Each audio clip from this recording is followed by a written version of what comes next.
Bien. Ahora pasamos a ver en qué se basa el fenómeno de extracción. ¿Por qué pasa, por qué un analito puede pasar de una fase a otra? El fenómeno de extracción se basa básicamente en este fenómeno que es de la partición. La partición nos dice, o nos indica una disolución selectiva de una sustancia entre dos fases, entre las fases de dos solventes inmiscibles. Entonces podemos definir como la extracción a la separación de un componente que está en una mezcla por una acción de un solvente que lo disuelve selectivamente.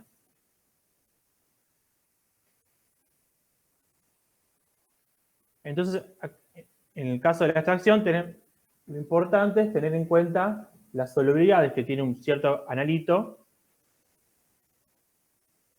en los distintos solventes que yo estoy utilizando para la extracción.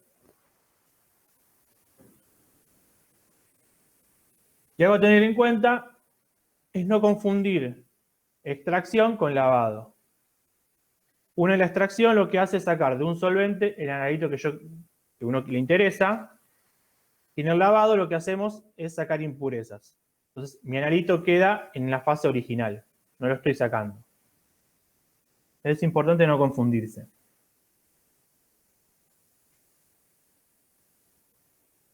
Bien, ahora vamos a hablar un poco de la constante de partición. Bueno, en el proceso de extracción se aplica la llamada ley de distribución o ley de partición, que nos dice que si a un sistema de dos fases líquidas que son inmiscibles, yo agrego un tercer componente que es soluble en ambas, se va a distribuir en ambas fases según la solubilidad que tengan cada una, y de tal manera que si yo hago un cociente entre las concentraciones de cada fase, voy a obtener una constante, que solo va a depender de la temperatura, como en algún momento vimos constantes de equilibrio. Como vieron en química general, las constantes de equilibrio que solo dependen de la temperatura. Entonces la constante de partición es una constante de equilibrio del analito entre dos solventes. Entonces, si yo defino CA la concentración y CB las concentraciones del analito que me interesa en el solvente A y B, entonces a una cierta temperatura se va a cumplir esto. Que la concentración de A sobre la concentración de B me va a dar siempre una constante. En el caso de la expresión, de la constante de partición, uno puede escribir la fase orgánica o la fase acuosa indistintamente arriba o abajo. Entonces le llamamos KD al coeficiente de partición o de distribución. ¿Hasta acá va bien o voy muy rápido? Profe, disculpe, ¿podría dar un ejemplo más o menos donde se aplica para poder verlo mejor a lo que es constante de partición? Igual un ejemplo como, perdón, Un ejemplo que se dé en laboratorio, no sé, o algún ejemplo básico que podamos, digamos, darnos cuenta del constante, para saber cómo es la constante de partición.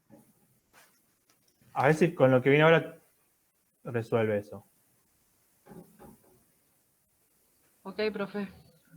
Si no, vuelve a preguntar, ¿eh? Si eso no lo responde. Está bien. Bueno, uno podemos aproximar el valor de la constante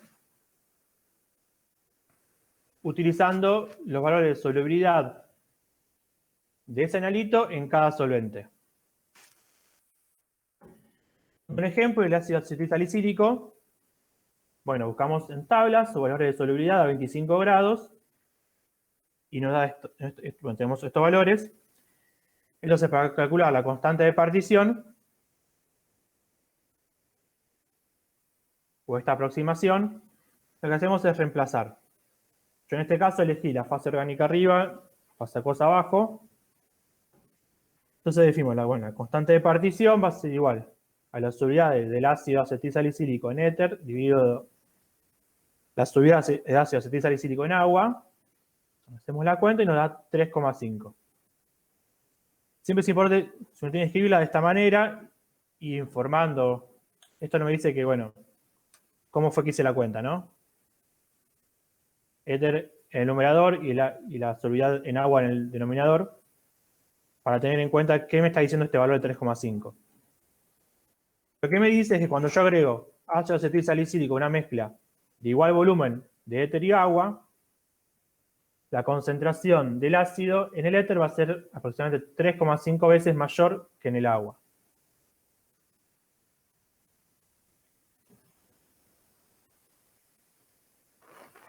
¿Se entiende mejor para qué sirve la constante de partición?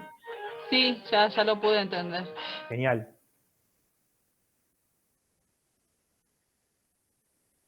Bueno, esta era para ver cómo se calcula y qué información es la que nos está dando la constante de partición. Ahora, otra pregunta cuando uno hace una extracción es si es mejor hacer una sola extracción con una cierta cantidad de solvente o hacer varias extracciones con menor volumen, pero que sumadas me den mismo valor de solvente, el mismo volumen de solvente que si fuera una sola. O sea, ¿ustedes qué pensarían que es mejor? No hace falta que sepan la respuesta, digo si se les ocurre. ¿Qué creen que sería mejor? ¿Hacer una de mucho volumen o pocas? O una de mucho volumen o muchas de poco volumen. ¿Qué se les ocurre? ¿Podría ser la segunda? Bien, ¿se te ocurre por qué? ¿O es...?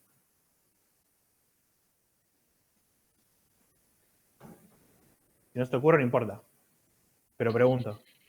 Y yo creo que, o sea, es una cuestión de práctica, digamos, para no usar tanto,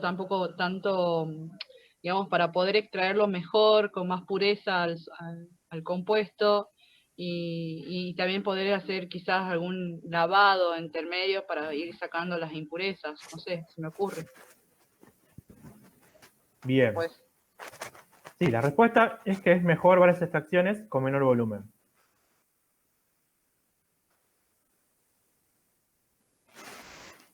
Pero, vamos a ver el porqué, vamos a hacer con cuentas, vamos a ver los valores. Y tiene que ver con esta constante de partición también. Por ejemplo, yo quiero extraer de 100 mililitros de una solución acuosa que tengo 1 gramo de ácido acetilsalicílico. Y yo en primer momento lo extraigo con 60 mililitros de éter.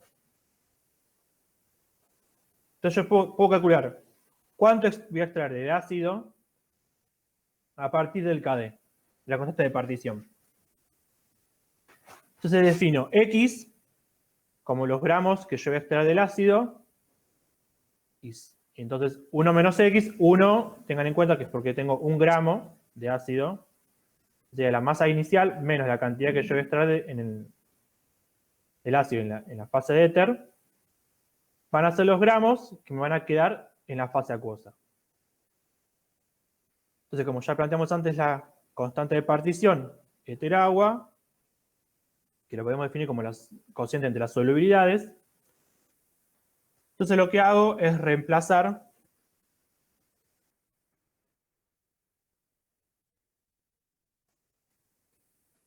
voy a tener X gramos en este volumen de éter.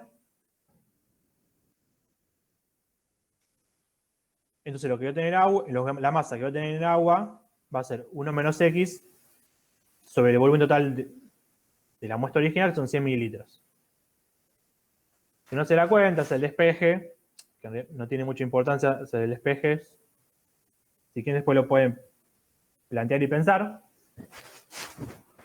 Me da que lo que yo extraigo con 60 mililitros de éter son 0,68 gramos de la fase acuosa.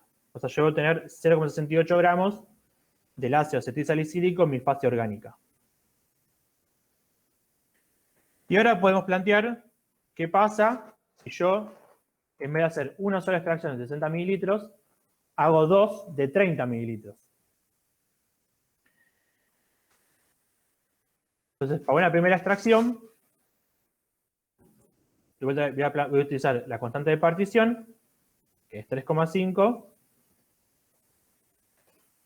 que va a ser igual a los gramos que yo voy a extraer sobre el volumen de extracción, digamos, que estoy utilizando, estos 30 mililitros de éter, dividido 1 menos X, que es la masa del ácido que me va a quedar en la solución acuosa, dividido el volumen de esta solución acuosa, son 100 mililitros. Lo que yo voy a extraer en esta primera extracción son 0,51 gramos, con lo cual me quedarían 0,49 en la fase acuosa todavía. Entonces hago una segunda, ahora hago la segunda extracción, que el planteo es el mismo. Y bueno, la función de partición va a ser igual, los gramos que yo voy a extraer con el éter, dividido el volumen de éter que estoy utilizando, y todo esto dividido, bueno, los gramos, ahora tengo este 0,49, porque mi cantidad de masa, digamos, de ácido acetil salicílico en las fases totales, digamos, en este caso serían 0,49, que son los que tengo en la solución, menos lo que extraje, bueno, dividido el volumen de la muestra, que son los 100 mililitros. Entonces, yo hago esta cuenta, me dan 0,25. Entonces, estos extractos, si yo los junto, dan 0,76 de ácido contra el 0,68, una sola extracción, con lo cual estaría haciendo 2 extracciones, sería mucho por ciento más eficiente que hacer una sola.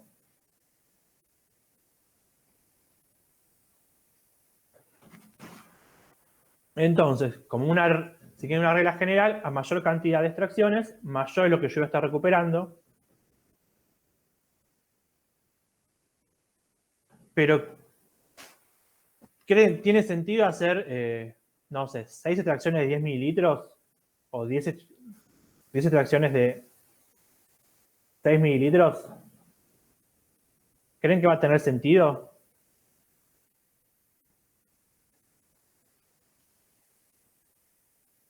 O sea, ¿creen que siempre que hacer muchas extracciones va a ser mucho mejor? ¿O no? O sea, me parece que sí, pero hay que tener en cuenta a cuánto nos queremos aproximar de la pureza que quiero obtener, digamos. O sea, lo que yo tendría que supuestamente suponer lo que podría llegar hasta el límite de extraer. Tampoco no matarse haciendo tantas extracciones, sino un número acorde, más o menos. Bien. Si bien uno siempre va a obtener más lo que estoy recuperando si hago más extracciones, pero tal vez lo que estoy recuperando no es mucho más, no sé, que si hago 2 o que si hago 4. Como que no es mucho más, entonces lo que estoy haciendo es perder mucho tiempo para que la cantidad que estoy recuperando no lo valga. Yo hice el cálculo, o sea, no hice toda la demostración, sino las cuentas nomás, el resultado final, con 3 extracciones de 20 mililitros y 4 de 15. Entonces, si yo hago 3 extracciones de 20 mililitros, obtendría 0,79 gramos, mi fase orgánica, y si hago 4 de 15, 0,8115. Ya podemos ir viendo con esta tendencia. Está bien, yo hago más extracciones, recupero más, pero cada vez estoy recuperando menos, o sea, en proporción. O sea, pasamos de 0,68 a 0,76 y entre 2 y 4 pasa de 0,76 a 0,81. Como que lo que yo voy recuperando mientras más extracciones haga, cada vez no va a ser tanta la diferencia. Entonces lo que uno tiene que pensar Y lo que generalmente se hace son siempre 3 extracciones por lo que se acostumbra. Eso hacen 3. Siempre en las 2 primeras se saca la gran mayoría y siempre se hace una tercera para ver si se puede recuperar algo. Ya hacer más es perder mucho tiempo. Porque lo que perdés en tiempo no se corresponde con la ganancia de lo que estás extrayendo. ¿Se entendió?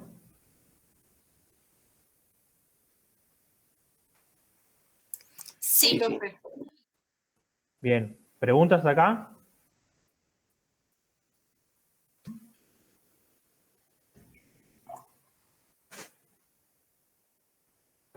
No, no. Bien, seguimos.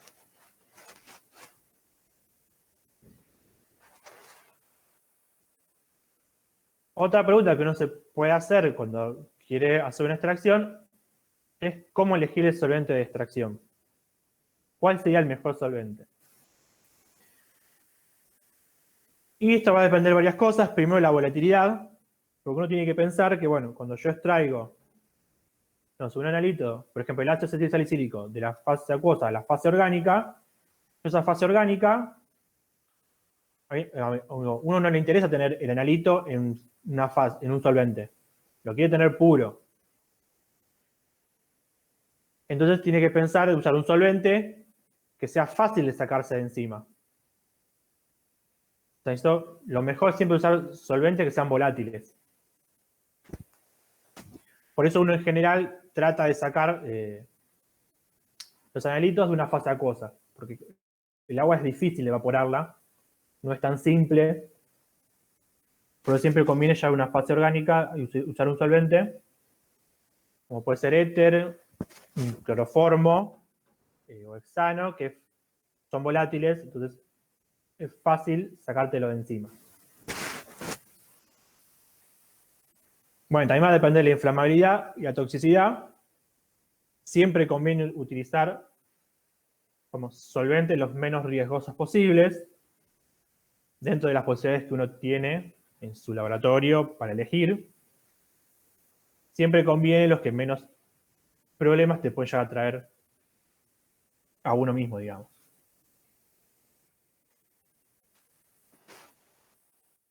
Bien, otra cosa a tener en cuenta es que mientras más afín sea mi analito por el solvente de extracción, más fácil lo voy a extraer. Tiene que constar que vamos de la constante de partición de antes. Y también puede pasar que yo tengo un analito que tenga una gran solubilidad en agua o mismo que tenga solubilidades muy parecidas en ambos solventes. Entonces, y yo también no tengo otro solvente orgánico que mejore mi solubilidad de mi analito. Entonces lo que se hace es esto del salting out, que simplemente es agregar sal a la fase acuosa. Entonces cuando uno agrega sal a la fase acuosa, lo que hago es aumentar la fuerza iónica de la fase acuosa, lo que va a generar que la solubilidad del mi analito disminuya. Entonces se va a favorecer el pasaje del analito de la fase acuosa a la fase orgánica.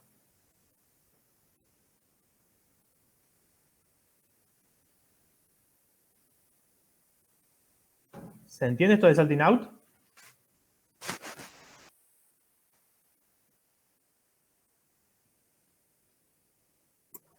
Sí, creo que se entiende. Bien.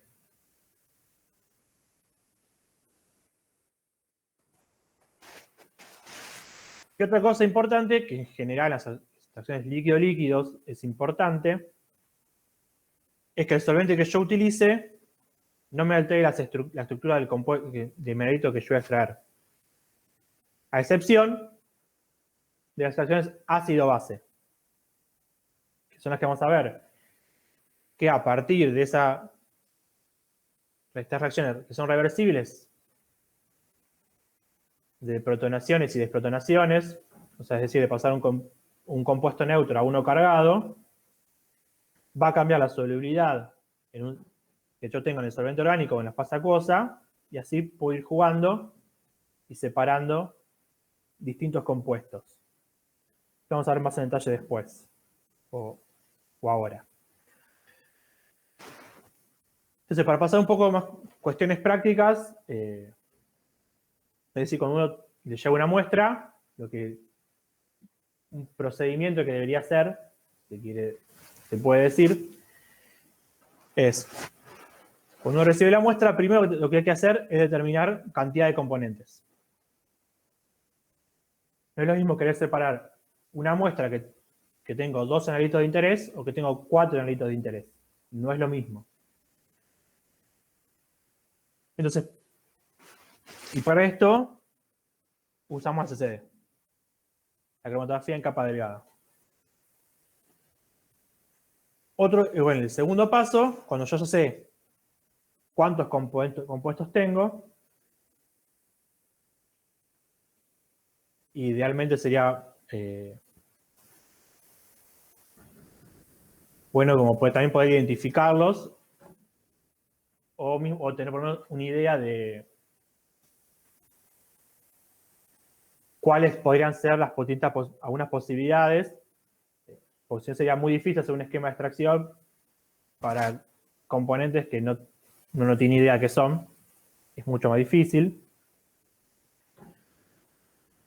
Entonces, cuando yo determiné la cantidad y qué componentes tengo, hago el esquema de extracción. Bueno, el esquema, digo un esquema porque como forma visual es mucho más simple de seguirlo que si uno escribe los pasos en forma de texto, que tal vez se puede confundir más. Siempre como el esquema es la forma más práctica de poder seguir la extracción. Y acá voy eligiendo los solventes y condiciones que voy utilizando para obtener los compuestos aislados. En el caso de que sea posible tener todos aislados. El último paso, bueno, es confirmar que pude aislar los compuestos e identificarlos. Para esto usamos, de vuelta, usamos CCD o con el punto de fusión, que lo vamos a ver más adelante. Entonces empezamos con el primer paso.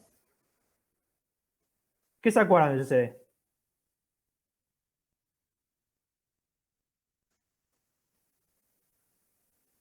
Se usaban las plaquitas de sílica Hellerand. Sí. Donde, bueno, tenés la fase móvil, la fase estacionaria, y bueno, y el compuesto se va moviendo a través de la fase móvil según la afinidad, ¿no? Bien. Según las interacciones, las fuerzas intermoleculares, creo que era. Bien, sí. Bien. Tenemos dos fases, estacionaria y fase móvil. Para estacionarias, comúnmente se usa la sílica, la sílice o alúmina, que son polares. Esto es importante porque si tengo una fase estacionaria que es polar, lo más polar va a quedar más retenido porque va a tener más interacciones que lo no polar. También está lo que se llama fase reversa, que son la fase estacionaria es no polar. Que ahí pasa lo inverso. Lo no polar queda más retenido y lo polar puede diluir con más facilidad. Bueno, entonces, el soluto se absorbe sobre el gránulo de la fase estacionaria y luego se va a desorber por el solvente de la fase móvil. Algo importante acá, que este tipo de fenómeno, bueno, es un fenómeno de absorción y no de partición, con lo cual no hay competencia, no es que el analito se divide entre la fase que haya en fase estacionaria o ir con la fase móvil, porque tiene mayor interacción con la fase móvil. Lo que pasa en las cromatografías de absorción es que el soluto y la fase móvil compiten por un lugar en la fase estacionaria. Entonces, si mi compuesto tiene mayor interacción con la fase estacionaria que el solvente, va a ser más difícil de diluir, o sea, o va a correr menos. Y si tiene una interacción con la fase estacionaria, mi analito, menor que la que tiene el solvente con la fase estacionaria, va a diluir más. ¿Se entiende eso? Porque siempre te pensaba, o en los anteriores, viene con esa confusión de que en CCD lo que pasa es bueno, el analito se divide, ve a dónde le gusta estar más. Si con el solvente o la fase estacionaria. Y eso no es así. Es una competencia entre analito y solvente por un lugar en la fase estacionaria. ¿Se entiende?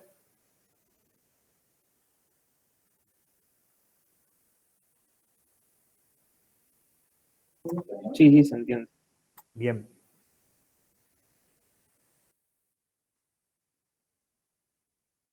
Entonces, como fase móvil, uno lo que hace es ir probando distintos solventes o mezcla de solventes y siempre nos conviene utilizar alguna mezcla o el solvente puro que nos dé una buena separación de los componentes de la mezcla. Para que no haya después posibles confusiones cuando uno esté revelando. O cuando quiere identificarlos más adelante. Otra cosa importante de CCD es que con esta técnica no podemos saber exactamente la cantidad de componentes que tenemos, sino lo que podemos decir es la cantidad mínima de compuestos presentes. Porque puede ser que dos compuestos distintos corran de la misma manera con el solvente elegido.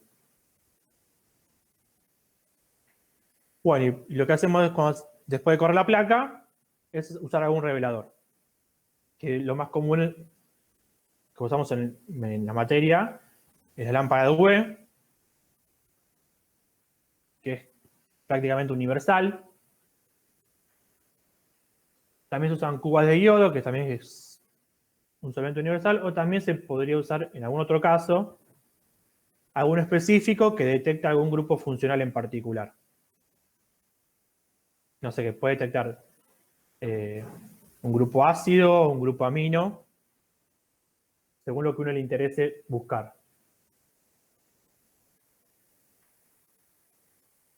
Y uno cuando hace un CD, por lo general, a veces pasa, a veces no, que uno no tiene siempre la misma longitud de la placa, la corta distinto, ni lo deja al mismo tiempo. Entonces, para poder independizarnos de todas estas como condiciones, se usa la relación de frente, el RF, que sencillamente es ver cuánto corrió la muestra o mi analito respecto al solvente. Entonces es el cociente entre la distancia que recorre mi sustancia dividido la distancia que recorre el solvente, que es lo que llamamos el frente del solvente.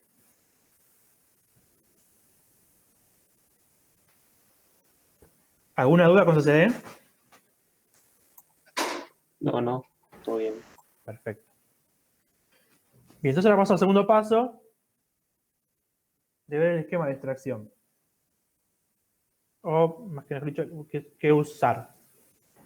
Entonces, para esto primero, en caso particular de extracción ácido-base, es entender qué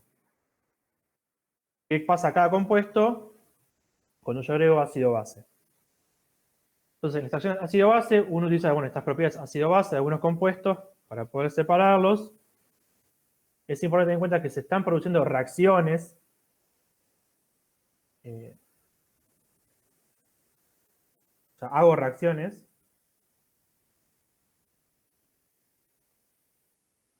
Entonces, lo que yo decía antes, yo ahora tengo compuestos orgánicos, o bueno, sales, digamos, sal de los compuestos orgánicos. Y bueno, entonces al estar cargados, van a tener mayor solubilidad en la fase acuosa que en la fase orgánica. Entonces, de esta manera es como puedo ir separando los distintos compuestos. Entonces, ¿qué tipo de compuestos tenemos? Según su propiedad ácido-base. La pregunta es fácil. Ácidos bases son fóteros y que no tengan propiedades de base. Ácidos bases y neutros, bien. ¿Qué tipo de compuestos orgánicos son ácidos?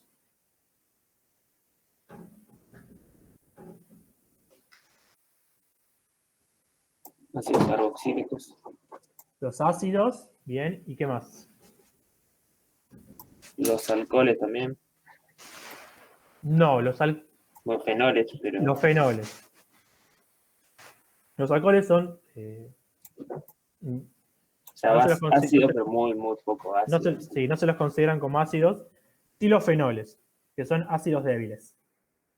Eso también hay que tener en cuenta. No es lo mismo un ácido fuerte que un ácido débil. Después, entre las bases, ¿qué tenemos? Aminas. Las aminas. Bien.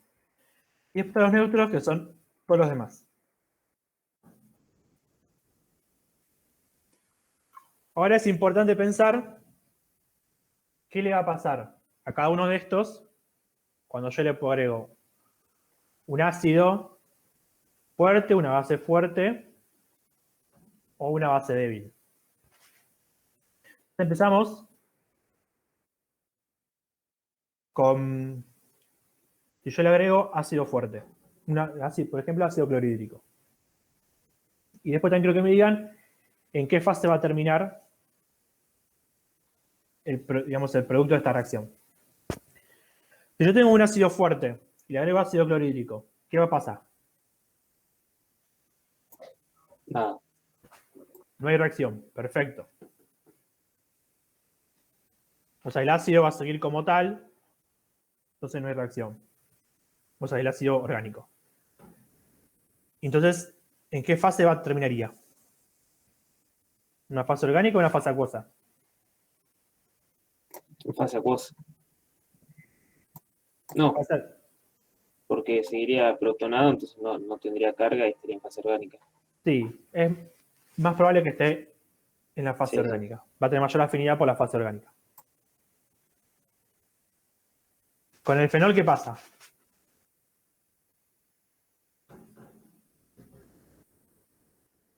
Pasa lo mismo. Sigue siendo un ácido, yo le agrego más ácido, no va a cambiar el fenol, no hay reacción. Entonces también va a terminar en la fase orgánica. ¿Y ahora qué pasa con las aminas? Yo a la amina le agrego ácido clorhídrico. ¿Se protona? Se protona, bien. Entonces, ¿en qué fase va a terminar? Acuosa. Fase acuosa. Perfecto. Yo tengo la amina, está protonada. Es un ion. Y sabemos bueno, que los iones tienen más afinidad por un solvente polar que uno menos polar. Y el resto de los compuestos orgánicos, En fase orgánica. bien, bueno, obviamente no tienen propiedades ácido base, no van a reaccionar, van a seguir en la fase orgánica. Esto puede parecer muy como obvio o pavo, pero después surgen confusiones, más que en los parciales, cuando van agregando alguna base o algún ácido y terminan haciendo mal los ejercicios. Por eso prefiero verlo en detalle. Ahora agregamos una base fuerte. Agregamos hidróxido de sodio. ¿Qué va a pasar con el ácido?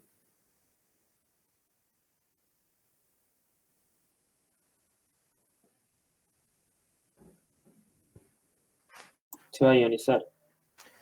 Se ioniza, bien. Obtenemos la sal. Entonces, ¿qué fase va a terminar? Acuosa. Bien, fase acuosa. ¿Y el fenol? ¿Lo mismo? Lo mismo.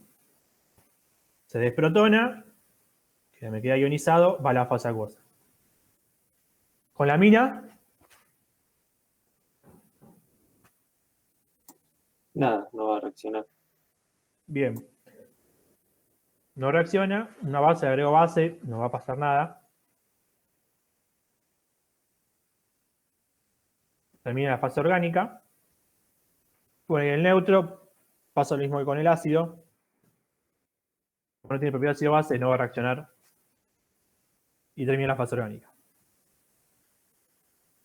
Ahora, por último, vemos qué pasa cuando yo agrego una base débil, como puede ser el bicarbonato de sodio, que tiene alrededor de un pH de 8. Un pK, perdón, de 8. pH 8. Ahí. El ácido. Agrego bicarbonato de sodio, ¿qué va a pasar?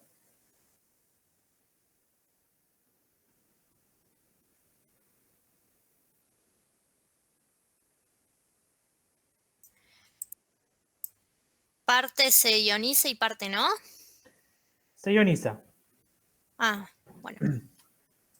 O sea, esto va a depender de la base débil, pero en general, esto tiene un pH de 8, el bicarbonato, y por lo general los ácidos carboxílicos están en, bueno, o sea, no todos, pero la mayoría pueden estar en 4 o menor. Entonces va a estar totalmente desprotonado. Y bueno, como ya vimos antes, si está ionizado, va a la fase acuosa. ¿Qué pasa con los fenoles? Ahí sí va a haber un juego entre los pK y lo que tengamos. Bien, por lo general, el fenol no va a reaccionar porque en general el pH de los fenoles está por encima, puede ser por estar por 14. O sea, bueno, acuérdense que para compuestos orgánicos, como el rango de pH de compuestos inorgánicos no es lo mismo, no sigue ese mismo orden. Pero un pK de un fenol puede estar en alrededor de 10, 14, con lo cual si yo le agrego un bicarbonato que tiene un pH de 8, no lo va a llegar a desprotonar. Entonces va a la fase orgánica. Esto es importante porque de esta manera es que yo tengo una mezcla de ácido fuerte y un fenol, de poder separarlos.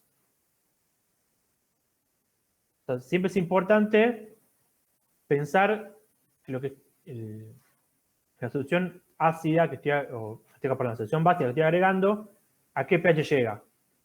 Lo mismo cuando yo quiero después volver a protonar un ácido con ácido, también tener en cuenta cuál es el pH de ese ácido para saber si llega un pH de que todo mi ácido esté protonado o todo mi fenol esté protonado. Son detalles que hay que tener en cuenta. ¿Se entiende? Sí, se entiende. Bien. Bueno, y con las aminas pasó lo mismo que antes. Le agrego otra base, no pasa nada.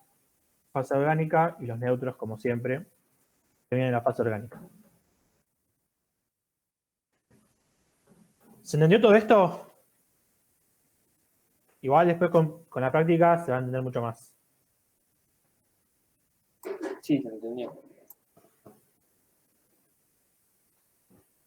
Bien, esto es un esquema general si uno tuviese una mezcla con este tipo 4 de compuestos. Con un ácido, con un fenol, una amina y algún compuesto neutro. Esto es lo que uno debería hacer si quisiera obtener por separado los 4 componentes. Yo en un momento dije que a veces no es posible obtener todos los componentes de una mezcla aislados. En principio, porque yo tengo dos sustancias neutras, por ácido, bueno, estación ácido-base, no va a haber manera de separarlos, porque siempre van a terminar en la misma fase.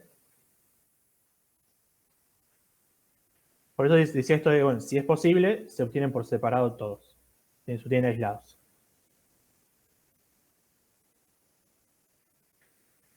Entonces, para verlo un poco como medio rápido, esto está en la guía de TPS, después los pueden ver también. Lo que uno hace primero es la mezcla, si la tiene sólida, es disolverla. En general usamos acetato de etilo. Y esta primera parte se hace para separar compuestos insolubles, para que después no sigan quedando en las soluciones, en las fases siguientes, y me terminen generando alguna impureza.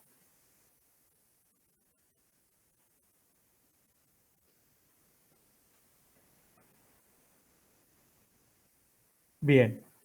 Y cuando yo llego a la fase orgánica, uno que generalmente hace es secarla. Entonces con alguna sal, como puede ser sulfato de magnesio, sulfato de sodio, porque siempre cuando hace una extracción puede ser que pase algo de agua en la fase orgánica. Siempre puede quedar. Entonces lo que uno hace es eliminar esta agua para que después sea más fácil poder evaporar el solvente. Si no, te va a quedar esa agua dando vuelta, que va a ser difícil sacarlo, o difícil después de secar, mismo cuando yo tengo el sólido, secar la muestra. Creo que de acá no voy a decir nada más.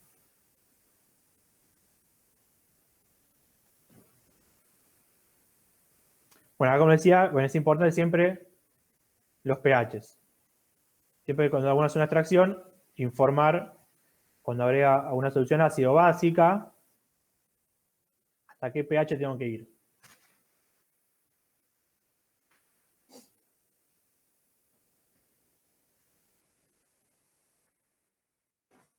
Y ahora por último, bueno, cuando uno ya obtiene los compuestos aislados, es confirmar que realmente están puros e identificarlos. Que hay en cada extracto.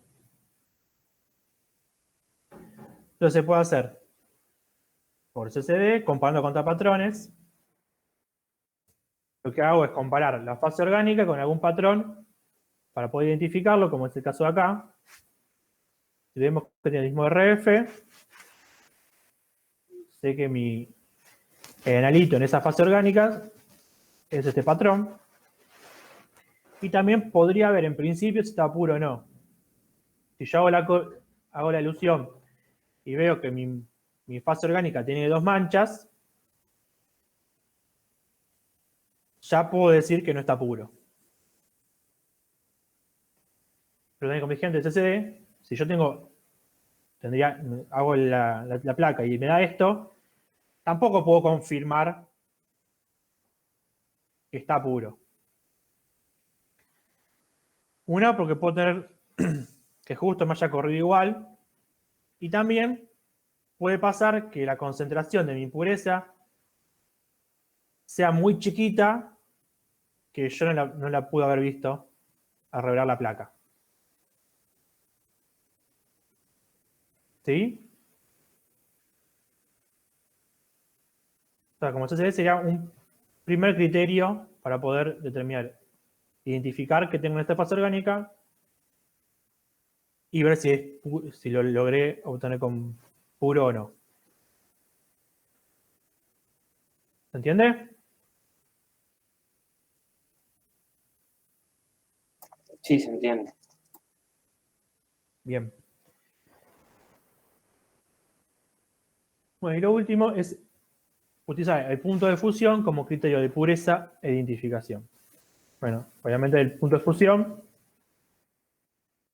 es la temperatura en la que el sólido pasa a líquido. Algo importante es que este punto de fusión es independiente de la masa. Esto lo digo más que nada cuando uno lo hace experimentalmente, que no hace falta tomar una gran porción de muestra para poder medir el punto de fusión. Con un poquito ya lo puedo medir y lo mido bien.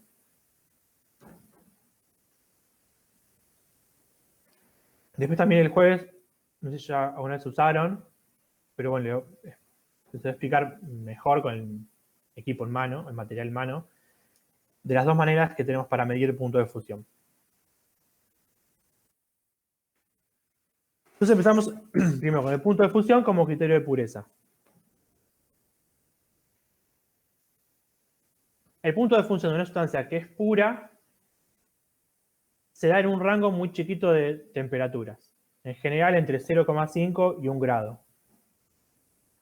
Si yo mido el punto de fusión y me da un rango, no sé, de 5 o más grados, desde que arranca a fundir hasta que termina de fundir,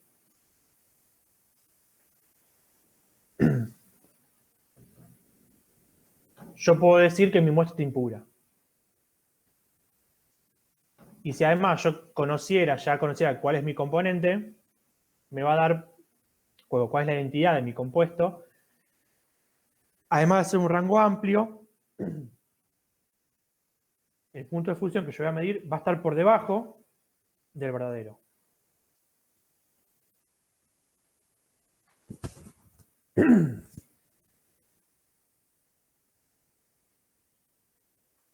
Pero hay casos particulares que según la proporción que yo tengo de impureza en mi muestra, puedo obtener un punto de fusión de rango estrecho, pero igualmente va a ser menor que el verdadero. Acá en las figuras tenemos cómo va variando, en este caso, el punto de fusión de un componente A, mientras le voy agregando B. En el gráfico del medio es el inverso, cómo voy modificando, cómo se va modificando el punto de fusión de un componente B mientras le agrego A. Y acá en el tercer gráfico sería la suma de estos dos primeros.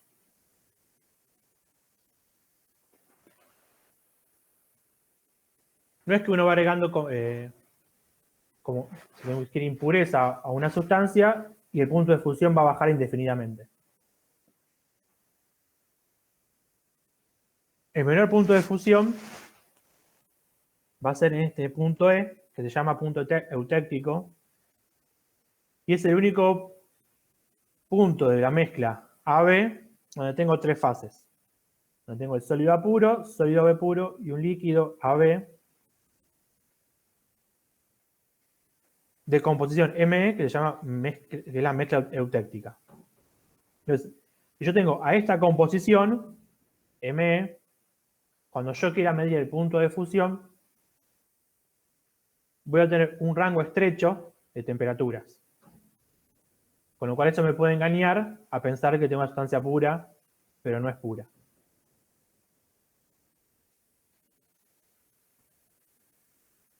¿Se entiende esto del punto eutéctico?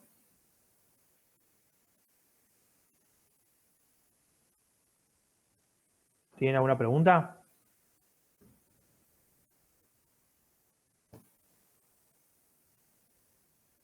No, profe. ¿Que no tienen preguntas o que no se entendió? Que no tengo preguntas. Ah, genial, genial. Tranquilo. Bueno, creo que esto sí es lo último. Bueno, a ver cómo utilizar el punto de fusión como criterio de identificación. Entonces, si yo mido el punto de fusión y utilizo un rango de temperaturas pequeño, de 0,5 y 1 grado, lo que uno generalmente hace es ir a buscar un handbook o una tabla, distintos valores de punto de fusión para los compuestos, posibles compuestos que yo creo que tengo, y comparo. Puede pasar que que haya dos compuestos que tengan puntos de fusión similares o iguales. Entonces, tengo que buscar otra manera de poder usar el punto de fusión para poder distinguirlos. Y lo que se usa es el punto de fusión mezcla. Lo que hacemos es mezclar a mi compuesto que extraje y que obtuve teóricamente puro, es una proporción 9,1, 8,2 con patrones de los distintos compuestos que yo pueden ser las posibilidades por tener similar punto de fusión. Entonces pueden pasar dos cosas. Que es, la sustancia es la misma, mi punto de fusión se mantiene constante, o sea, vuelvo a medir y mido lo mismo. Y si yo lo mezclo con otra sustancia, este patrón me va a actuar como impureza. Por eso se pone en poca proporción. Para que actúe como impureza. Entonces, va a pasar va a pasar lo que dije antes, que probablemente sea un rango de temperaturas más amplio, salvo que justo caigamos en esta mezcla eutéctica, pero lo que seguro va a pasar es que mi punto de fusión va a bajar. Del que medí inicialmente, el que medí ahora, el que medí de esta mezcla va a ser más bajo. Entonces, de esa manera, puedo elegir exactamente cuál es mi compuesto que yo extraje en esa fase.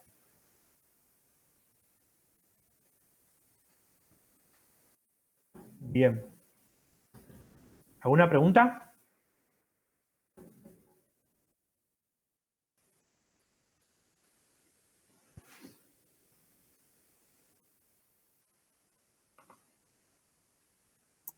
No, por el momento no.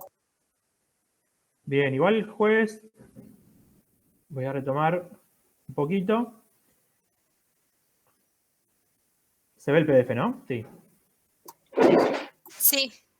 Bien. Bien. En el TP lo que vamos a hacer, le vamos a dar una muestra. Acá está la ven las distintas posibilidades. Lo que primero tienen que hacer va a ser a partir de comparar, proceso de compatrones, identificar cuáles son los componentes. Fíjense que les dice es una muestra binaria. Yo tengo solo dos componentes y están en igual proporción. 1 a 1. La primera parte del TP va a ser identificar por CCD cuáles son los componentes de mi muestra. Y a partir de que ya saben cuáles son los componentes, tienen que escribir un protocolo de extracción. Entonces, lo más práctico, primero, bueno, siempre hacer el esquema de extracción. A partir de que ya tienen el esquema de extracción, pasarlo a un protocolo. Que sería lo que tienen más acá arriba.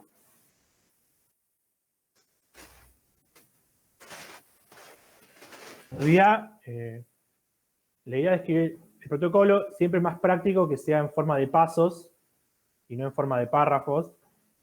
Es mucho más fácil para leer y para seguirlo.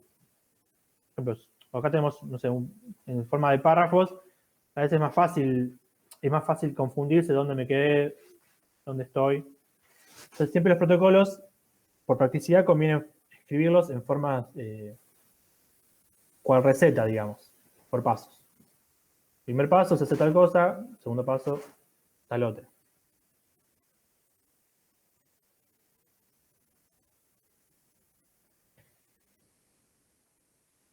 Bien, igual esto lo voy a volver a repetir el jueves. Y no sé si conviene dividir ahora las muestras. Así ya pueden ir buscando las cajas de seguridad. Sí, si vos querés que ya les asignemos las muestras de ahora, no habría problema. Sí, también vamos buscando las hojas de seguridad de los compuestos. Sí, total, como vos eso. dijiste, son binarias, pero existe la posibilidad de que tengan dos de esos cuatro, entonces mejor que busquen la información para todo y ya la tienen. Bien, ahí no sé cómo Yo acá tengo el la mano, si querés voy dejando anotado a quién le asignamos cada muestra, si después tenemos para hacer el seguimiento. Genial. Bueno, ¿qué quieren? ¿Elegir ustedes o asignemos nosotros? Les doy esta chance. Ustedes, no sé, me parece. Al azar. Bueno, Dale, bueno, son 7 muestras. Voy a ir tirando apellido y número, ¿sí? Les anótense digo. cada uno, escuchen. Si después se olvidan, pregúntenos, pero si van con todo preparado para el juez. Bueno, Aguilar, Ailín, muestra 2.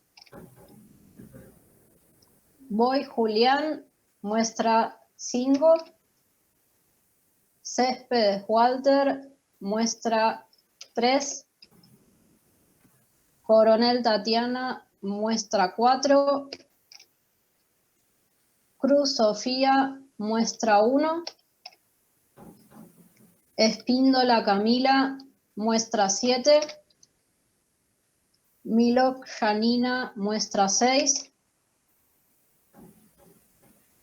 Molina, Alan, muestra 3. Morales, Luciana, muestra 5. Y Salazar, Iván, muestra 4. ¿Sí? Repito rápido por si yo me equivoqué respecto de lo que anoté, ¿sí? Aguilar, 2. Boy, 5. Céspedes, 3. Coronel, 4. Cruz, 1. Espíndola, 7. Milok, 6. Molina, 3. Morales, 5. Y Salazar, 4.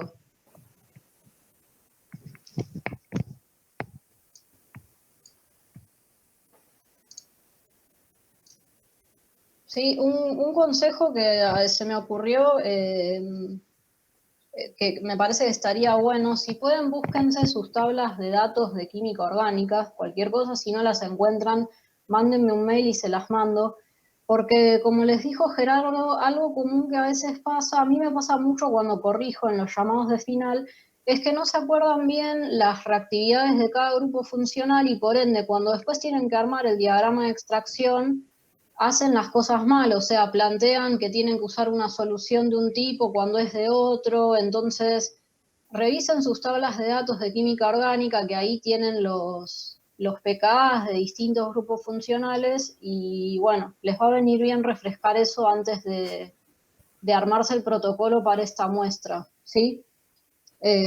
Otras cosas antes que me olvide, ya le avisé a Belén lo del Moodle, me dijo que hoy va a habilitar, ¿sí? Para que aparezca toda la información, ya sea la presentación de seguridad y los protocolos de evaluación que habíamos estado viendo.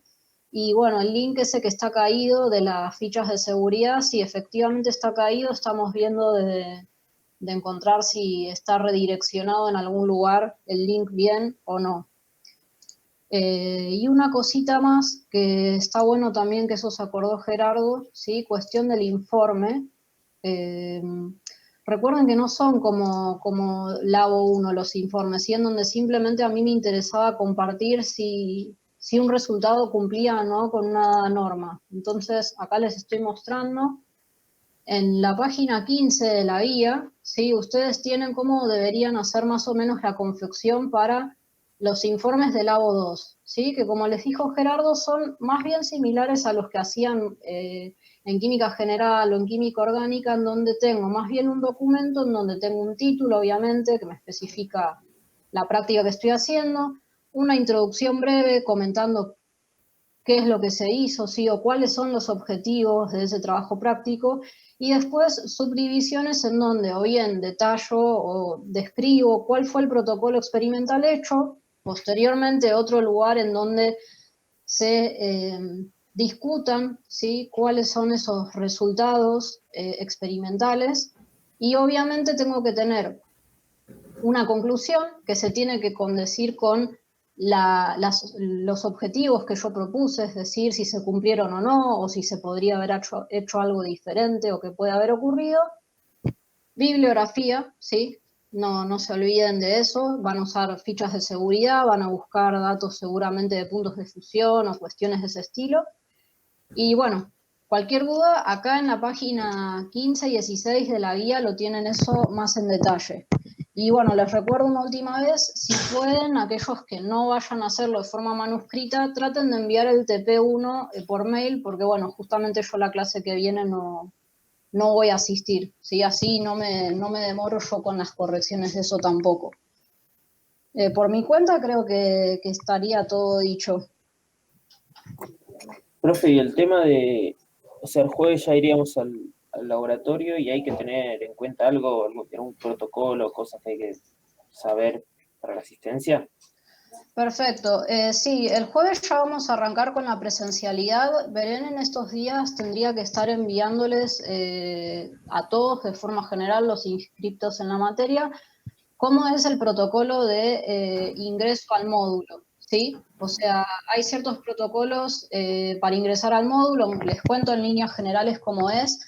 En general van a esperar, sí, afuera en el campus, evitando conglomerarse entre ustedes, nosotros los vamos a ir llamando, ¿sí? Como pasando lista, y para ingresar al módulo hay un protocolo que es de higienización, tanto para las manos, sí va a haber disponible alcohol en gel, como también una especie como de trapos en el piso para higienizarse las suelas del calzado, ¿sí?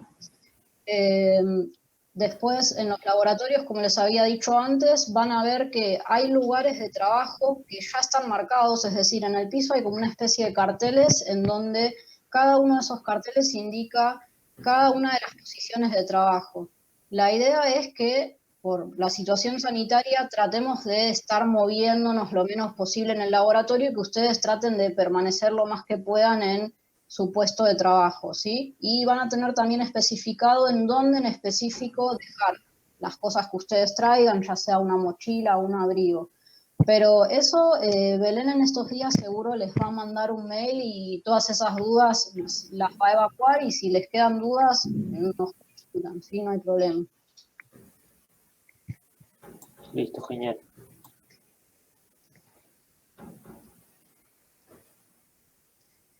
Así que bueno, no sé si tienen más dudas, si quieren consultar algo.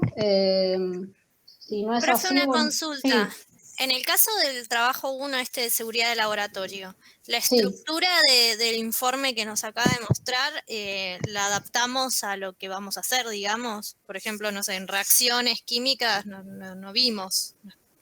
Claro, perfecto. O sea, esa es una estructura genérica de tener, bueno, objetivos, una introducción que debería estar siempre, pero como vos decís, en este caso, en este TP, no vemos reacciones químicas, entonces no pondrás reacciones químicas, sino que en la parte de discusión y de resultados discutirás otras cosas. Quizás discutirás, no sé, las partes más importantes que extraigas de la ficha de seguridad del fenol o cuestiones de ese estilo, ¿sí? Buenísimo.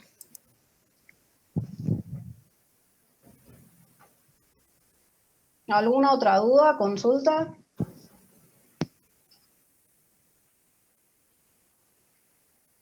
No, por mi parte no, profe. Con el tema de, profesora, disculpe, con el tema de los guardapolvos, ¿hay que llevar personalmente un guardapolvo o nos pueden brindar ustedes en la universidad para llevarlo No, a la casa? No sé cómo es. Las perfecto. dos. Si los que Las dos. tienen guardapolvo lo pueden llevar, lo más bien. Si no tienen, les damos un guardapolvo que se lo llevan, lo tienen que tener todas las clases. Y no es que. La idea es que lo traigan siempre, como que sean responsables, no se lo olviden. Y al final del cuatrimestre lo devuelven. Ok, muchas gracias. Por lo menos así fue el cuatripasado para el lago 1. Sí, en química general creo que había sido lo mismo. O sea, como dice Gerardo, si ustedes pueden traer uno personal, genial. O sea, la idea de todo esto claramente es evitar que alguien use un guardapolvo y después otra persona vaya a usarlo, porque bueno, estamos tratando de evitar el mayor entrecruzamiento posible de cosas entre distintas personas. Pero bueno, si no cualquier cosa, si no tienen, va a haber disponible allá en el laboratorio.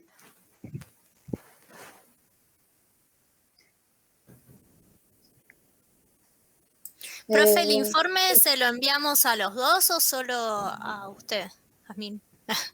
No, o sea, creo que para la entrega de informes íbamos a manejar la casilla del lago, ¿no, Gerardo? La que está en una de las diapositivas de la presentación. Eso no sé, no lo escuché.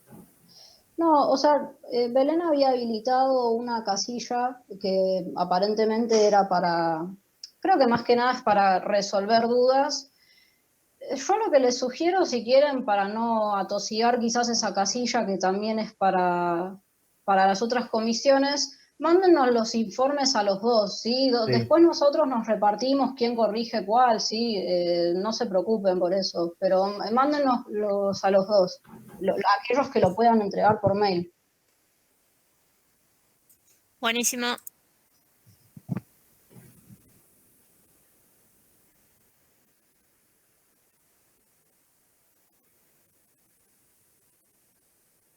Bueno, cualquier duda nos pueden decir ahora, si no nos pueden consultar por mail, no hay problema. Yo por mi parte creo que no me olvido nada.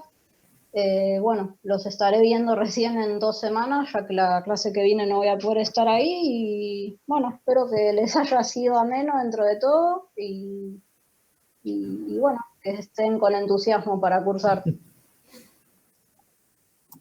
Dale, profe, nos vemos. Nos vemos. Gracias, profes. Nos vemos.